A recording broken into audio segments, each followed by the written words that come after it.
మెదక్ జిల్లాలోని కొల్చార మండలంలో నర్సాపూర్ నియోజకవర్గ కాంగ్రెస్ పార్టీ ఇన్ఛార్జ్ ఆవుల రాజిరెడ్డి శుక్రవారం సుడిగాలి పర్యటన చేశారు.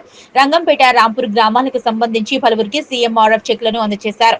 సంగైపేట గ్రామంలో ఇంద్రమ్మ ఇల్లు నిర్మించిన లబ్ధిదారుని ఇంటికి వెళ్లి ఇంద్రమ్మ ఇంటి నిర్మాణాన్ని పరిశీలించారు.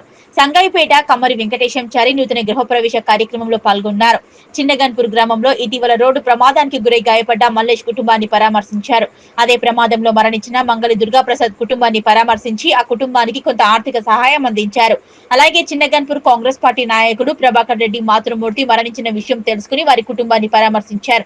అనంతరం ఆవుల రాజిరెడ్డి మాట్లాడుతూ రాహుల్ గాంధీ చేపట్టిన ఓట్ చోరీ జరుగుతున్న విషయాన్ని దేశవ్యాప్తంగా ప్రజలకు అవేర్నెస్ చేయడంలో భాగంగా ప్రతి గ్రామంలో నుంచి 100 మంది సంతకాల సేకరణ చేయాలని తలంపుతో ఈ రోజు సంగైపేట గ్రామం నుంచి ప్రచారం మండల కాంగ్రెస్ పార్టీ ఆధ్వర్యంలో కార్యక్రమాన్ని మొదలుపెట్టడం జరిగిందన్నారు.